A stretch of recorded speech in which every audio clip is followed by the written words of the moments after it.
بنەرانی ئازیزی عراقی کوردی لە هەرجێک گەرمترین سڵاوتان لێبێت دووبارە لەگەڵتان بەردەوام دەبین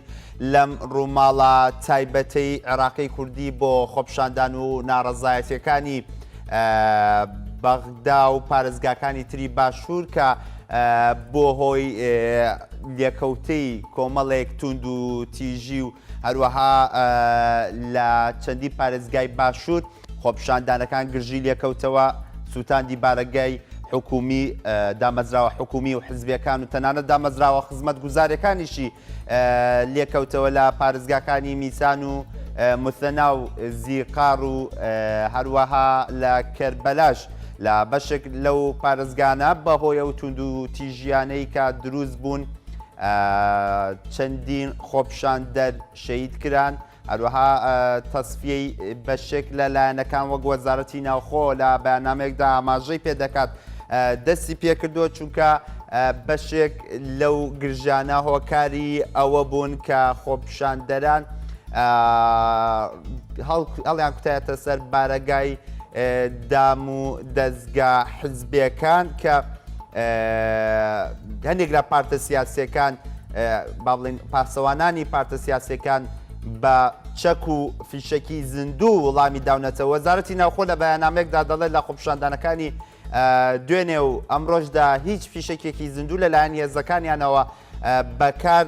نەهێنراوە ئەوان پابەندی ئەو ڕێنمایانە بوون کە لەلایەن وەزارەتی ناوخۆ و لەلایەن فەرماندەی گشتی هێزە چەکدارەکانی عێراقەوە پێیان دراوە بۆ ئەوەی کە هیچ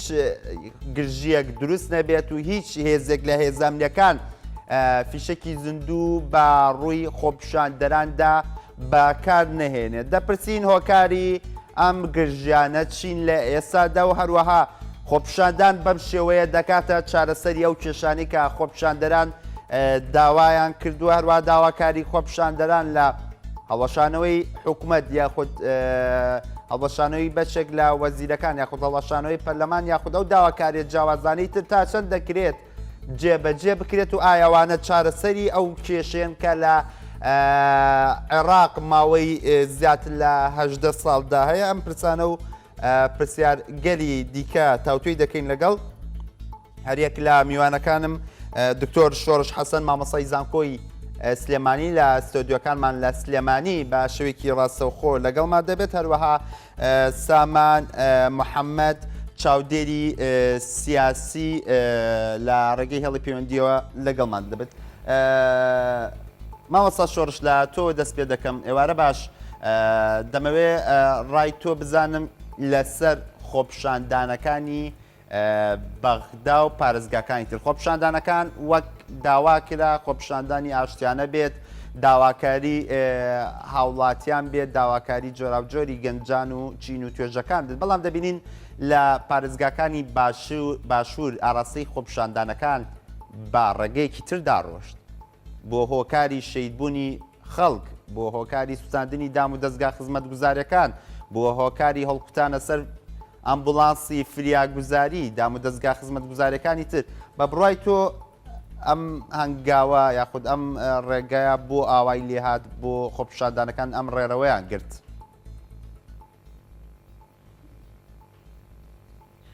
بەڵێ سڵاو لە تۆ سڵاو لە بینەرانی کەناڵی عراقیەش زۆر سپاس بەڕاستی دەربارەی خۆپیشاندانەکانی عراق کە ئەمە یەکەم جار نییە مەسەن خۆپیشاندان ئەنجام دەدرێت لە عراق بەڵکو لە ساڵەکانی زووتریش خۆپیشاندان بۆ داواکاری خەڵکی کراوە خۆپیشاندان کراوە و بە تایبەتیش لەیەکی مان کە خۆپیشاندان کرا بەداخەوە کە سیستەمی حکومڕانی لە عراق وەکو پێویست پابەند نییە بە دەستور ینی دەسەڵاتی سیاسی عراق ڕێز لەو دەستورە ناگرێت کە خۆی دایناوە بە ئینتیقایی تەعامل لەگەڵ بنەماکانی دەستور دەکات چونکە بۆچی ئەمە 15 ساڵ زیاترە مەسەن کە ئەم سیستەمە دامەزراوە بەڵام تا ئێستا بە شێوازی بەشبەشێنەی تایفی و قەومی و ئەمانە پۆستەکان دابەش دەکرێت نەهاتوونەتە خوارەوە یعنی بەرنمەیەک نییە بۆ ئەوەی کەوابیر لە ژیانی خەڵک بکرێتەوە کە خەڵک پێویستی بۆ دابینکردنی پێداویستەکانیەتی ساڵەنە نەوەی نوێ پێڕادەگا لە زانکۆکان دەردەچێت پێویستی بە دەستی هەڵی کاری بۆ دەستکەوێت بەڵام بەتاخەوە تا ئێستا حکوومەتی عراقی بیری لەمە نەکردوێتەوە مەزالی بواری دامەزران و ئەمانە و خزمەت گوزاریەکان زۆر بەرتەسک بووتەوە بە تایبەتی خزمەت گوزاریە تەندروستەکان خزمەت گوزاریە پەروەردەیەکان هەروەها دامەزرانی خەڵک پەیداکردنی هەڵی کار بۆ خەڵک کە ئەمانە خۆی کێشەی گەورەی لێ دەکەوێتەوە ئەگەر گوێ لە قسەی خۆپێشاندەرەکان بگرین زیاتر تاکید لەوە دەکەنەوە کە مەسلەی بێکاری ینی نەوەیەک و دوونەوە و سێنەوە نییە ئەمە دکتۆر هۆکارەکەی ئەم حکوومەتەیە کە تەمەنی تەنها 366 دوای کاردا دەگەڕە دەستی ناکەوێت لەلایەکی ترەوە کە دەبینیم بەڕاستی ئەوانەی کە لەسەر حکومڕانن لە سەرۆکایەتی پەرلەمانی لە پەرلەمانی یاخود لە ئەنجومەنی وەزیران یاخود لە دەسەڵاتی دادوەری مەسەن بە شێوەیە کە ژیانێکیان بۆ فراهەم کراوە پۆست و پایەکیان بۆ فراهم کراوە بەڕاتب و ئیمتیازاتێکەوەکەوە زۆر جیاوازە واتە بۆشایەکی زۆر گەورە هەیە لە نێوان ژیانی ئەوانەی کە لەم پۆستانەدان لەگەڵ خەڵکی هاوڵاتی ئاسایی بە تایبەتی ئەوە جگە لەوەی کە خەڵکێکی زۆریش کۆ بۆتەوە تا ئێستا ساڵانە تەخەڕوز دەکات دەردەچێت لە زانکۆکان بەبێ ئەوەی هەڵی کاری دەستکەوێت بۆیە ئەمانە هۆی ئەوە نەکەوا خۆپێشاندانی لێ پەیدا دەبێت باشە دکتۆر ئەم کێشانەی تۆ باسیەکەی ینی چەندی ساڵە لە عێراق بوونی هەیە بۆچی ینی ئێستا هەموو کێشەکان لەسرم حکوومەتە کۆکراوەتەوە کە تەمەنی تەنها 367 ڕۆژ ینی ئەتوانێت لە ماوەکەمە کێشی 18 ساڵ حکوومەت چارەسەر بکات لە کاتی سەردەمی حکوومەتەکانی پێشتریش ئەم ناڕزایانە دەربڕینیان هەبووە بەڵام بە شێوەیەش تونند و تیژی ئەمە لە سەردەمی حکوومەتەکەی مالیچی و ئەمانیش دژایەتی داواکاری کراوە بۆ دەستەبەرکردنی مافەکانیان بەڵام بە شێوەیەش تونند و تیژی وەڵام دراونەتەوە ئێستاش پاژەوەی کەوا هەڵبژاردن لە 2010 کراوە و تا ئێستا حکوومەت پێکاتەوە ئێستاکە ئەم حکوومەتە ئامادەیەتیانە بە شێوازێکی ئەوە کە بە بەرنامەی نوێ بێ کێشەکانی خەڵک چارەسەرکە خەڵک ناچار دەبێتەوە بڕژێتە سەرزادە و داوای مافی خۆی بکە ئەمەش مافێکە دەستور بڕیاری لێداوە لە مادەی سیوەشی دەستوری عراقی دەڵێ مافی خۆپێشاندانی سلمی مافی هەموو هاوڵاتێکە و دەستەبەر کراوە بەپێی دەستور کاتێک ئەم مافە دەستور دەستەبەری دەکات کەواتە لەسەر دەسەڵاتی سیاسی واتە لەسەر حکوومەتی عراقی پێویستە مولزەمە بەوەی کەوا ئارامی بۆ خۆپێشاندەران دەستەبەر بکە ئارامی بەڵام لە وڵاتێکدا کەوا جگە لە هێزەکانی ناوخۆ هێزی سوپا ئەمانە دەیان هێزی تر هەیە کە سەر بە حیزبە سیاسەکانن وەکو میلیشیا هەن لە عێراق بێگومان هەر خۆپێشاندانێک تا ڕادەیەک تونند و تیژی لێ دەکەوێتەوە ئەمە لە عراقیش نییە حتا لە وڵاتە پێشکەوتەکان لە فەرەنسا لە ئەوروپا لە ئەمریکا دەبیستین زۆر جار خۆپێشاندان کراوە تونند و تیژی لێکەوتێتەوە بەڵام لە بەرامبەر تونند و تیژەکە بە چەک و بەهین وەڵام نەدراوەتەوە بەڵام سەیرە مەسەن لە دوێنەوە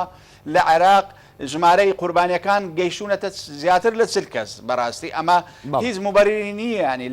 لە ژێرسایی کە دەستوری عراقی لە مادەی یەکەمدا دەڵێ عێراق سیستەمی حکومڕانی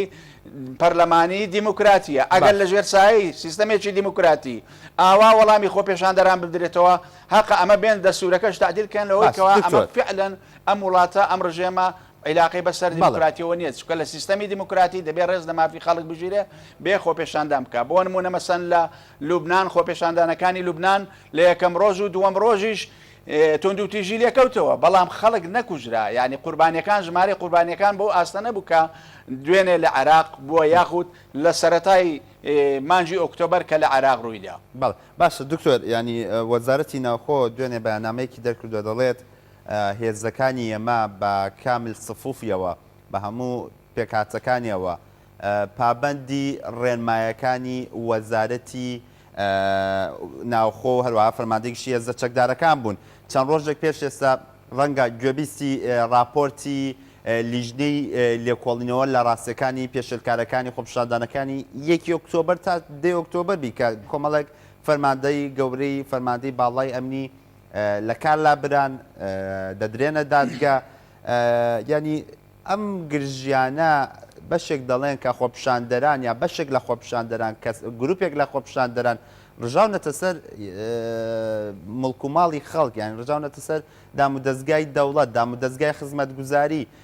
لە ئەمبولانسە برینداریان دەرکردو و برینداریان کوشتووە یاخود برینداریان کردوێتەوە. ئەمانە چ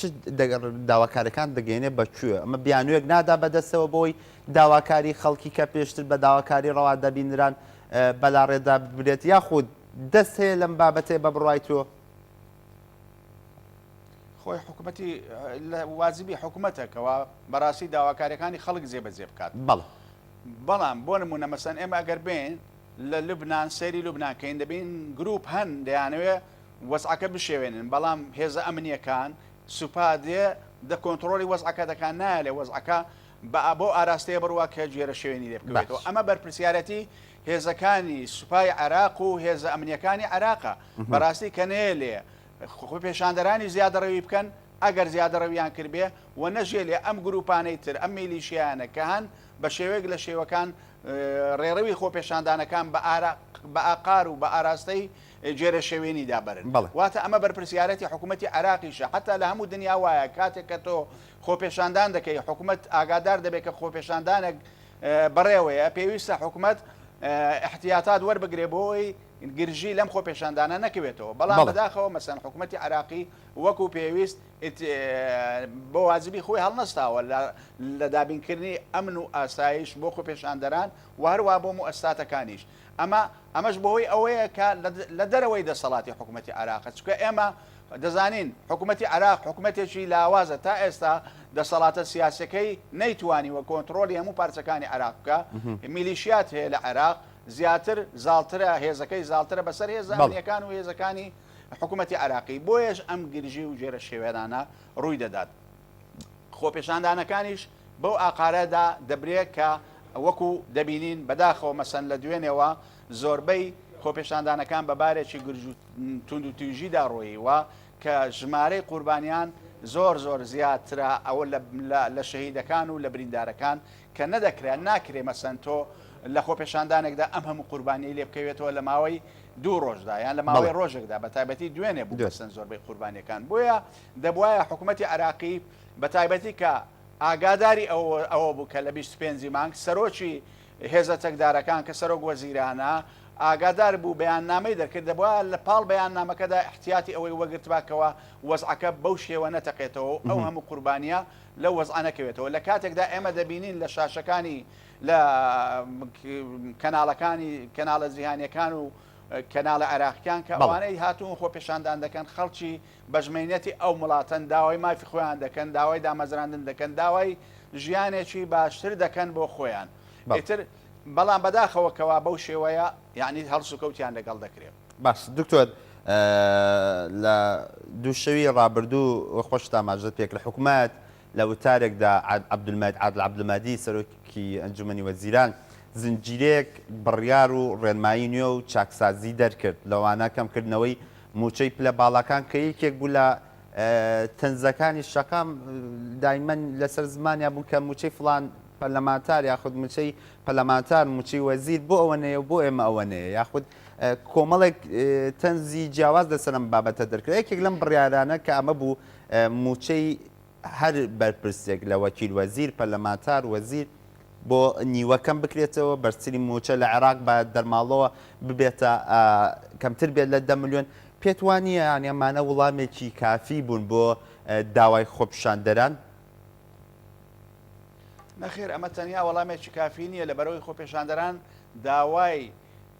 باشترکردنی ژیانی خۆیان دەکەن، داوای باشترکردنی ژیانی خۆیان دەکەن. وەک وتم یعنی دەیان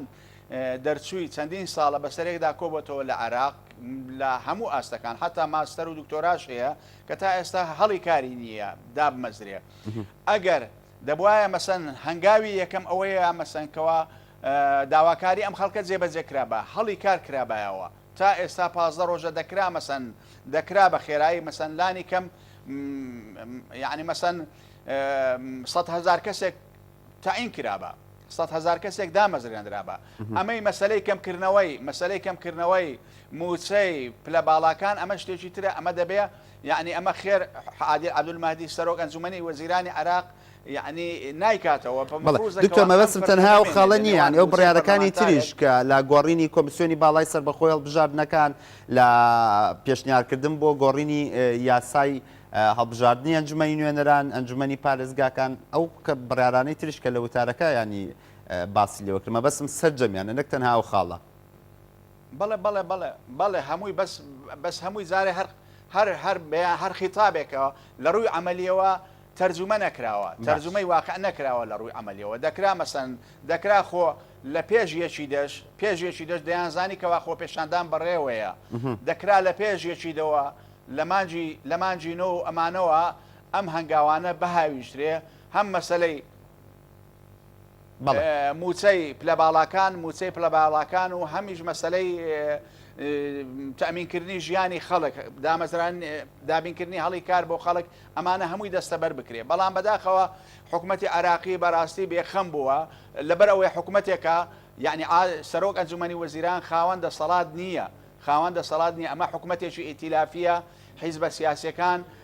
لە دواوە مەسەن هەر وەزیرێک سەر بە کوتلەیەکی سیاسیە نەپەرلەمان وەک پێویست دەتوانێت لێپرسینەوە لە حکوومەتەکە بکە نەسەرۆکی ئەنجومەنی وەزیرانەکە دەتوانێت بە ئارەزوی خۆی وەزیر دابنێ گۆڕانکاری لە وەزارەتەکە بکە بۆیە ئەمانە هەمووی ڕێگرە ینی تەبیعەتی سروشتی پێکاتنی سیستەمە سیاسەکە کە لەلایەن چەند حیزبێکەوە هەموو حیزبەکان بەشدارن لەم حکوومەتە وای کردووەکەوە حکوومەتەکە نەتوانێت خزمەتگوزاری پێشکەش بە وڵاتیان بکە لە دنیای پەرلەمانی و دیموکراسیدا هەموو حیزبەکان بەشداری حکومەت ناکەن چەند حیزبێک دەمێننەوە لە دەرەوە بۆ وەکو ئۆپۆزیسیۆن بۆ گەیاندنی دەنجی ناڕەزایی خەڵک بۆ گەیاندنی کەم و کوورەکان بە حکومەت بەڵام ئێستا هەرچی هێزی سیاسی هەیە لە عراق بەشدارە لەم حکومەتە واتە هەمووشی بەرپرسیارەتی ئەم وەزعاوەر دەگرێ شوار وەکو سەرۆک وەزیرانی عراق هەروەکو عادل عەبدولمەهدی ئەمانی حیزبە سیاسەکان هەمویان ئەوانەی کە بەشدارن لە حکوومەتەکە هەمویان بەرپرسیارەتی کەم و کوورەکانی ئەم حکوومەتە هەڵدەگرن بەداخەوە ئەم حکوومەتە بەمش وەزعەوە بەو شێوە پێکاتەوە ناتوانێت چارەسەری بارودۆخەکان بکات لەبەرەوەی ئێمە پێویستمان بەوەیە حکوومەتێک دابەزرێنین دوور بێ لە مەسلەی تائیفی دوور بێ لە مەسلەی قەومی بەپێی کەفاعات بەپێی توانە بێتە خوارەوە ئێستا هەموو پۆستەکان کۆمیسیۆنەکانی هەڵبژاردن یا مافی مرۆڤ یا نەزاها هەمووی بە بەشبەشێنەی بە محاسەسەی حیزبی و تائیفی تەوزیعکراوە ئەی مەبدەئی هاوڵاتی مەبدەئی مساوات کە دەستور بڕیاری لێداوە لەکوێ جێی دەکەیتەوە بەداخەوە ئێمە تا ئێستا بەو نەفەسە ئیش دەکەین بۆیە تەنیا ئەم شیعاراتانە دەربڕینی ئەم خیتابە بەو شێوەیە کە کەمکردنەوەی موچەی پلە باڵاکان بەبێ ئەوەی تۆ هاتبی تەرجمەی ئەرزی واقعیکەی کاریگەری نابێت لەسەر شەقام بەردەوام دەبێت لەسەر داواکاریەکانی دکتۆر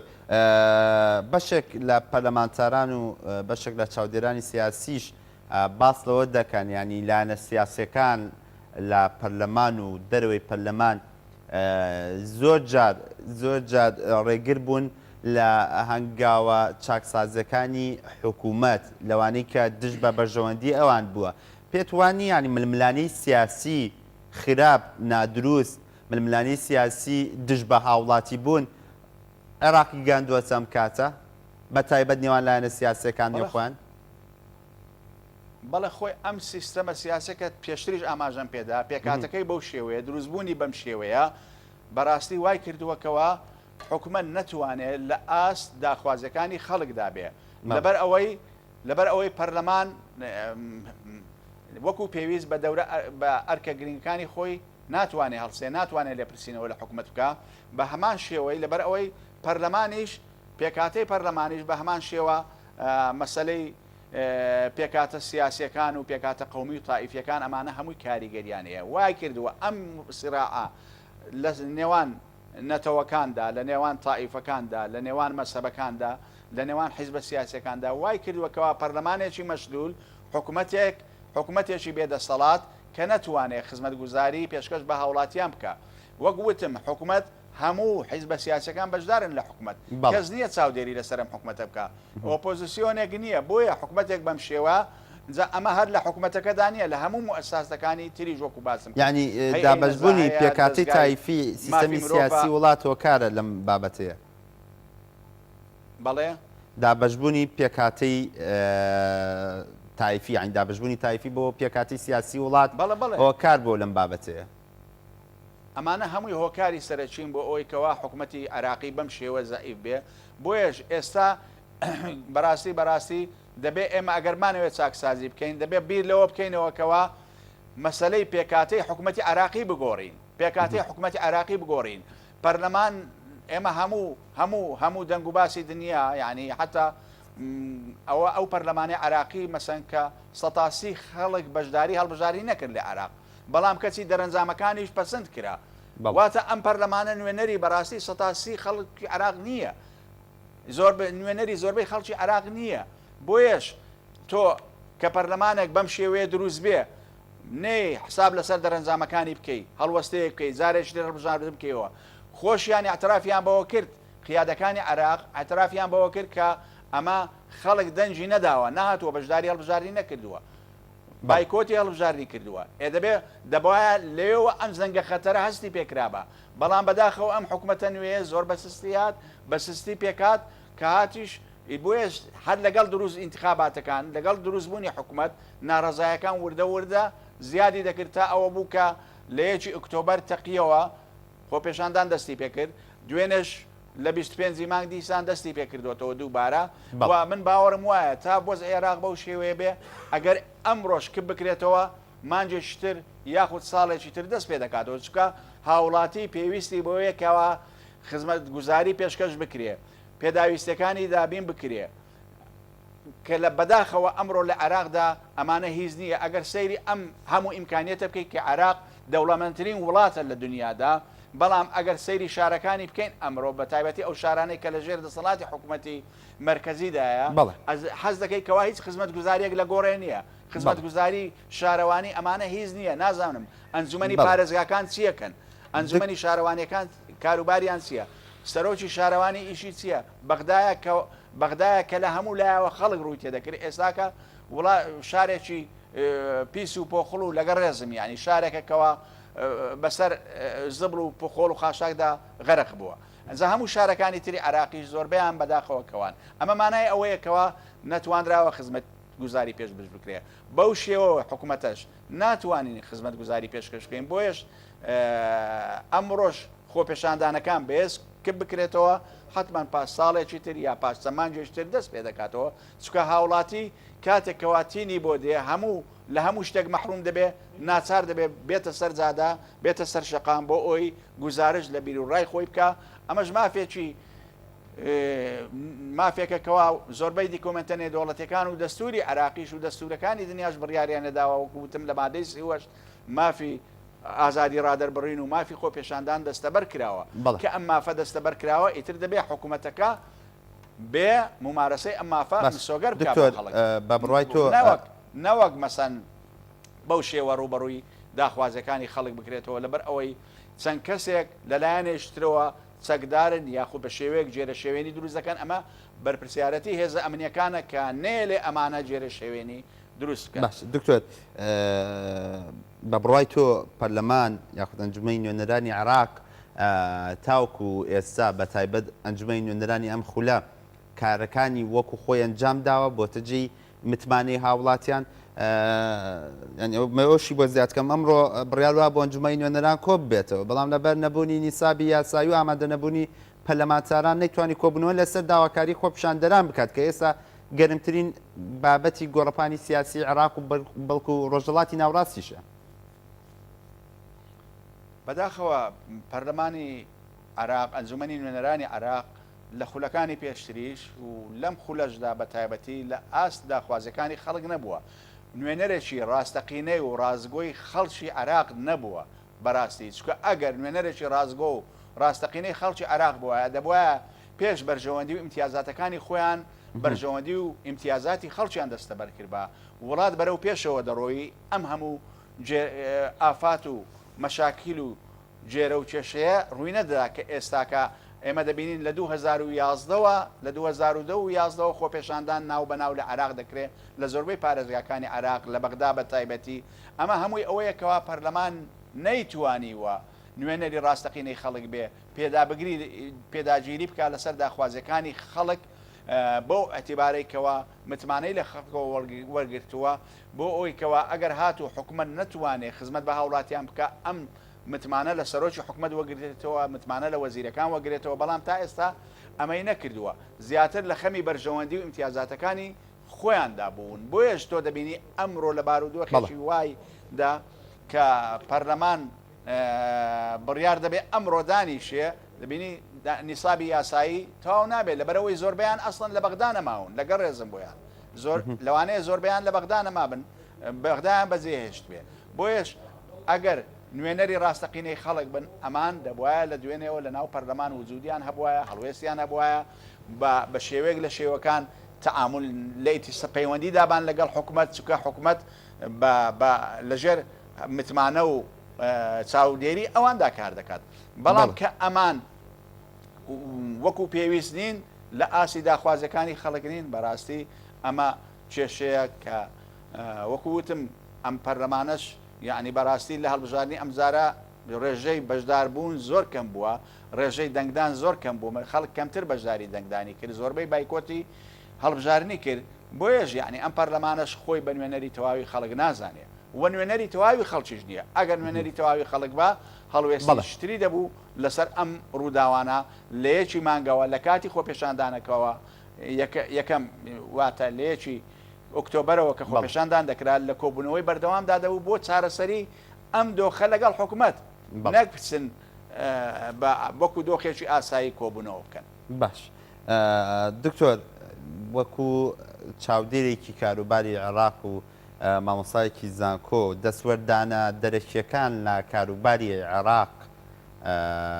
هۆکار بوون یاخود هۆکار نەبوون بۆ ئەوەی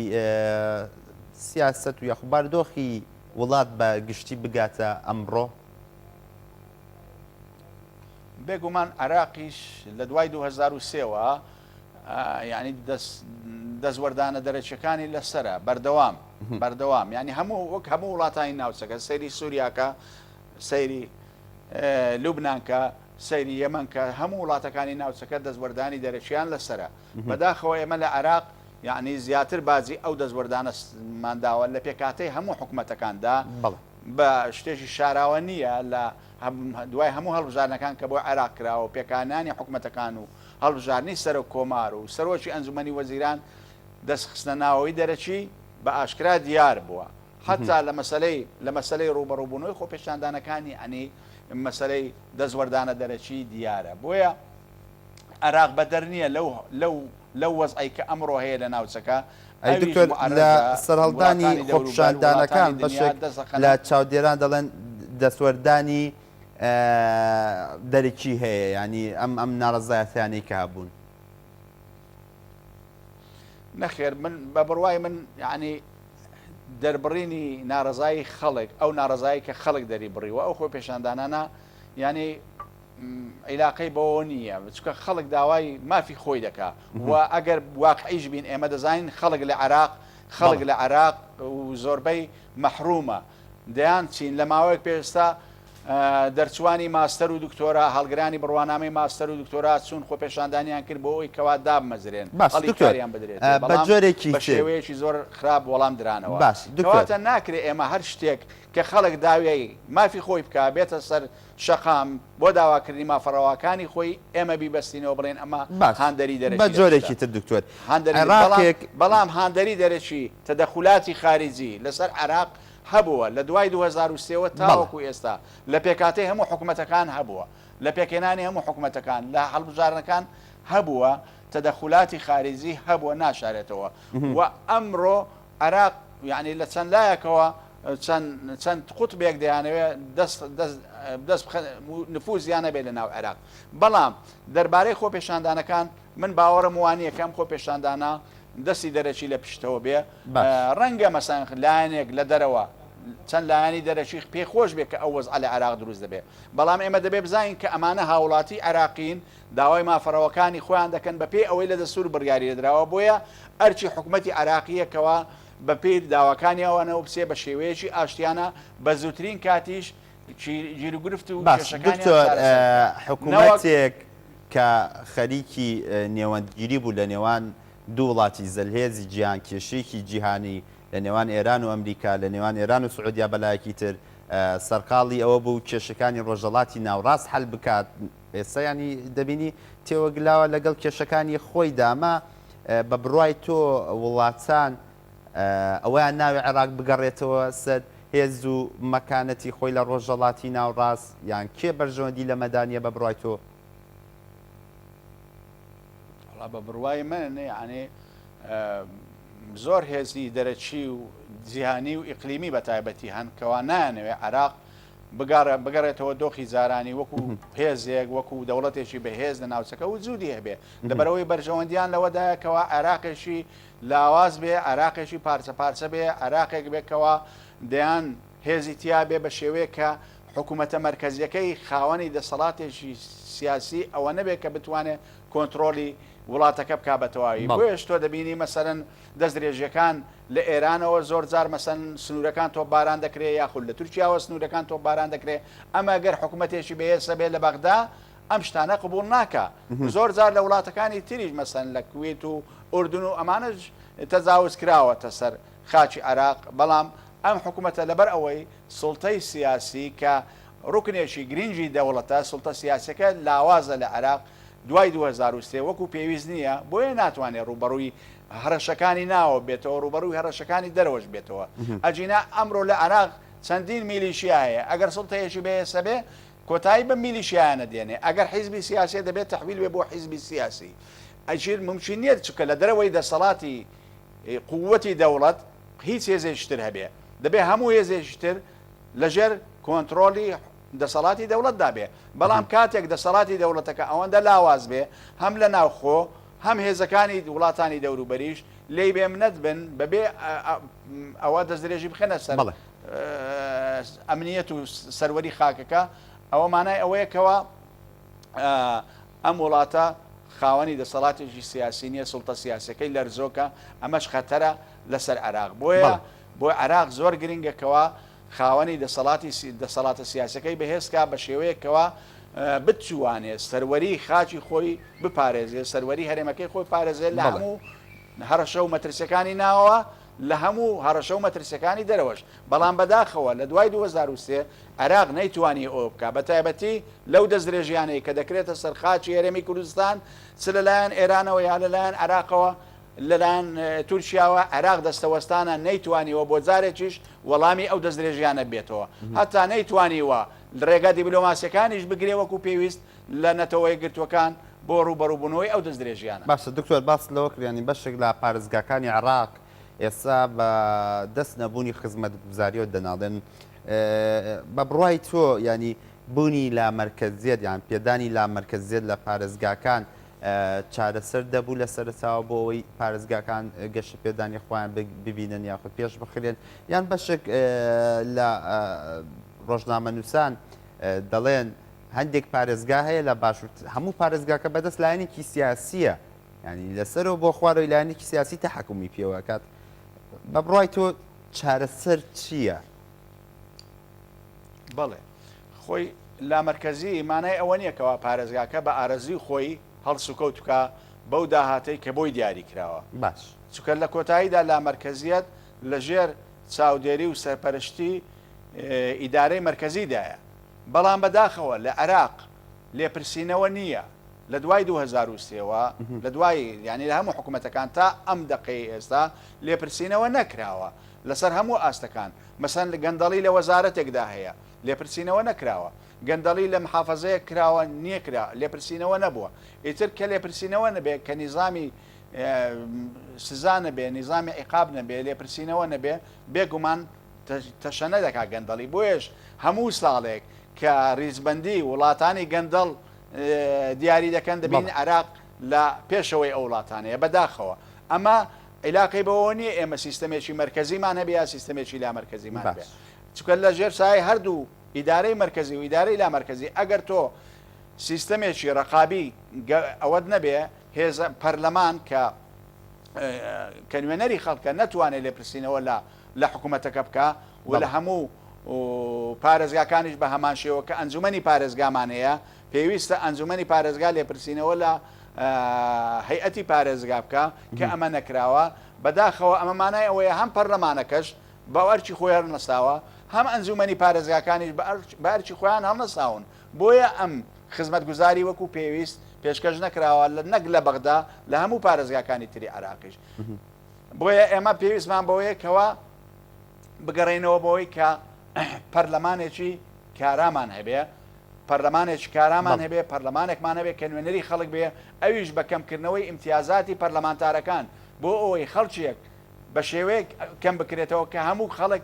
نەچێ بۆ ئەوێ ئیلا ئەوانەی کە مەبەستیانە خزمەتی وڵاتەکە بکەن بە هەمان شێوەش کە ئەنجومەنی پارێزگای ئێستا بڕیاری دەدراوە کە نەمێنێ ئەگەر بمێنێ ئەنجومەنی پارێزگاش پێویستە بە هەمان شێوە ئیمتیازاتیان پێ نەدرێ پێویستە ئەنجومەنی پارێزگا موچەیەکی کەم مکافەیەکی کەمیان بۆ دەستەبەر بکرێ و خانە نشینیش لەسەر پەرلەمانتاران و لەسەر ئەنجومەنی پارێزگاکانی هەڵبژیرێ بۆ ئەوەی ئەوانەی کە داوای ئەم پۆستانە دەکەن خەڵکانێک بن کە فعلەن دەیانەوەی خزمەتی وڵاتەکە بکەن یان خزمەتی پارێزگاکە بکەن ئێمە دەبین مەسەن ئەنجومەنی پارێزگاکان لە هەموو پارێزگاکانی عراق نەیتوانیوە وەکو پێویست بە ئەرچی خۆی هەڵسێ ئەمە جگەلەوەی کەوا مەسەلەی محاسسەی حیزبی و تائیفی حیزبێک لە پارێزگایەک یاخود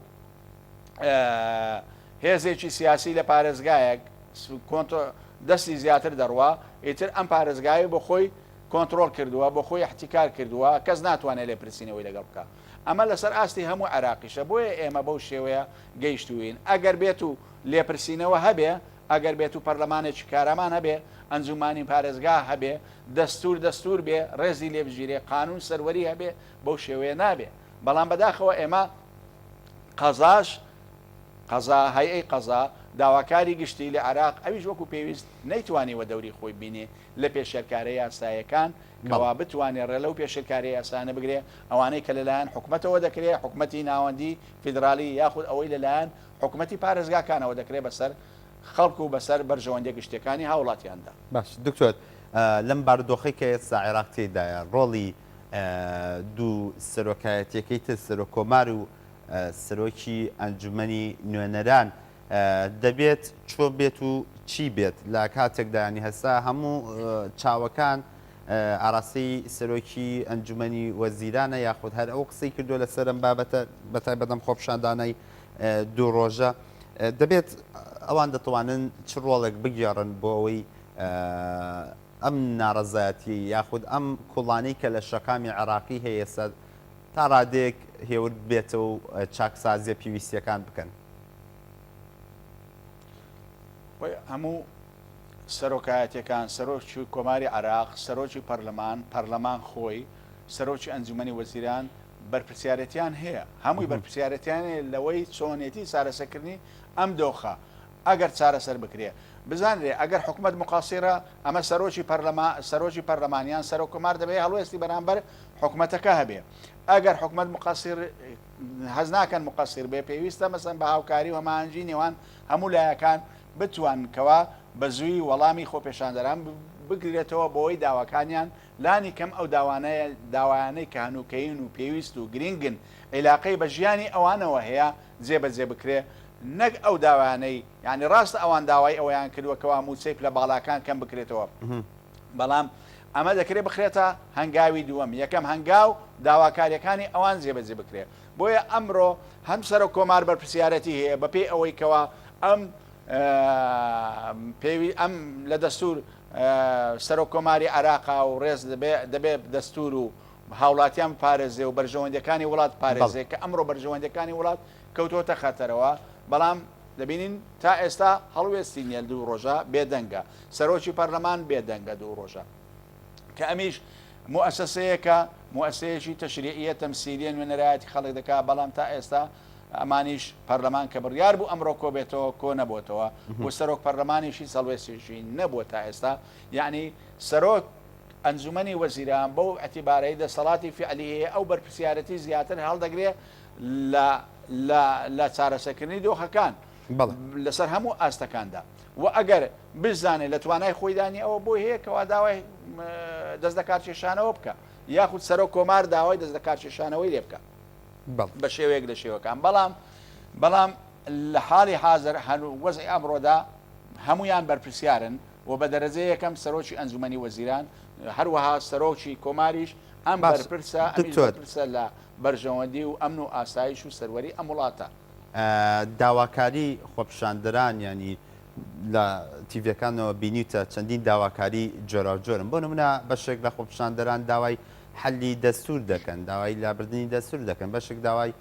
لابردننی حکوومەت دەکەن بەشێکیان داوای خزمەت گوزاری و بەشێکیش داوای تاعینات دەکەن ینی داواکاری جۆرە و جۆرن پێت وایە ینی با لە بەرزترین سەقفی داواکاریشەوە دەست پێ بکەین داواکاری لابردننی با بڵین دەستور یاخود داواکاری لابردننی حکوومەت چارەسەری ئەم کێشانە دەکات کە ئێستا لە عێراق کەڵەکە بووە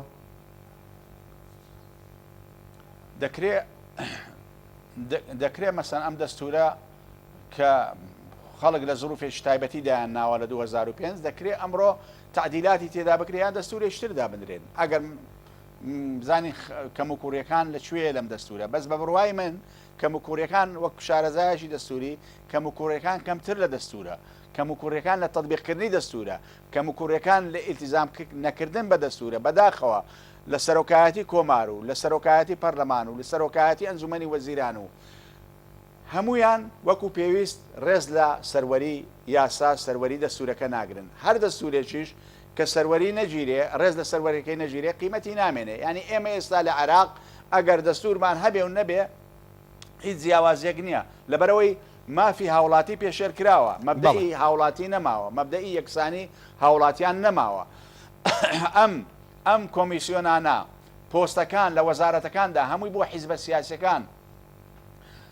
بۆ ئەوانەی کەوا دەوریان هەیە لە پرۆسی سیاسی عێراق ئەمڕۆ بۆ ئەوانە تەرخان کراوە هاوڵاتی ئاسایی ناتوانێت پۆستی بەڕێوەبەرێکی گشتی یا وەکیل وەزیرێک بەپێی کەفاەتی خۆی یاخود بەرپرسی کۆمسیۆنێک وەگرێ ئەمە خەلەلەکە لە دەستور نییە ئەمە خەلەلەکە لە ئیش پێنەکردنە بە دەستور لە کاتێکدا دەستور دەڵێ ئەم کۆمیسیۆنانە سربەخۆن بێلایەنن بەڵام دەبینین هەمووی کۆمیسیۆنی بەلایەنە کۆمیسیۆنی لایەندارە لایەنە سیاسەکان بەشداری دەکەن لە پێکاتنی بە هەمان شێوە پێکاتەی وەزارەتەکانیش بە هەمان شێوە لە محافەزەکان لە پارێزگاکان دەبینین بە هەمان شێوە پێکاتی پارێزگاکان هەمووی لەسەر ئەساسی حیزبی و تایفی و ئەمانە دامەزراوە لەسەر ئەساسی لێوەشاوەی کەفاەت و تەخەسوسدا نەمەزراوە تا نەگەڕێنەوە بۆیە ئەم مەسەلەی دەستورە لە ئەنجامی پێشێرکردنی دەستور لەلایەن دەسەڵاتەکانی عێراقەوە ئەم خواستە پێیا بووە لە لای عێراقیەکان دەربارەی هەڵوەشانەوەی حکوومەت ئەم حکوومەتە ئەگەر نەتوانێت مەسەلەکان چارەسەر بکات دەکرێت حکوومەتێکی ئینتیقالی دەکرێت سەرۆکۆمار دەکرێت پەرلەمان هەڵبۆشێتەوە حل بکرێت حکوومەتێکی ئینتیقالی دامەزرێ حکوومەتێک کەرەوە لە خەڵکی متەخەسیس کەفوو بەتوانات وەک دەڵێ دکتۆرانی ئەو حکوومەتە نوێیە ئەو حکوومەتە نوێی کە دێتە ئاراوە هەر ئەم لایەنە سیاسیانە نین کە دروستی دەکەن هەر ئەم پێکاتێ دروست نابێتەوە ینی خەڵکیێڵە بژێرێت مەگەرم لایەنە سیاسیانە نین دەچنەوە ئەنجومەنی نوێنەرانەوە ئەم حکوومەتێک کە دەڵێم دروست بێ ئەم حکوومەتە بە هەڵبژاردن نابێت دروست بێ ئەم حکوومەتە دەبێت وەکو حکوومەتێکی ئینتیقالی دەبێت بە اختیار لە خەڵکی کەفوو خەڵکی بەتوانە خەڵکی مستەقیل و دڵسۆزی وڵاتەکە بێ لەمانە هەڵبژێردێت لە هەموو پارێزگاکانی عێراق چەند کەسێک هەڵبژێدرێن دەستەیەک هەڵبژێرێت بۆ ئەوەی لە فترەی ئینتیقالی ئیدارەی وڵات بکە حکوومەتەکە ئیدارەی حکوومەتەکە بکە تاوەکو هەڵبژاردن دەکرێت و پەرلەمانێک لەسەر ئەساسێشتر لەژێر سایی کۆمیسیۆنێکی سربەخۆیان لەژێر سایی سەرپەرشتی قەزا پەرلەمانێک هەڵدەبژێرێ نەک لەسەر ئەساسی لەژێر سەرپەرشتی ئەو کۆمیسیۆنە ئینتیخابات کرا کەوا دنیایەک تەزویر و تەزویرکاری تیاکرا ئێمە زانیمان بە تایبەتی لە هەڵبژاردننی 2010 چەندین جار هەر لە ماوەی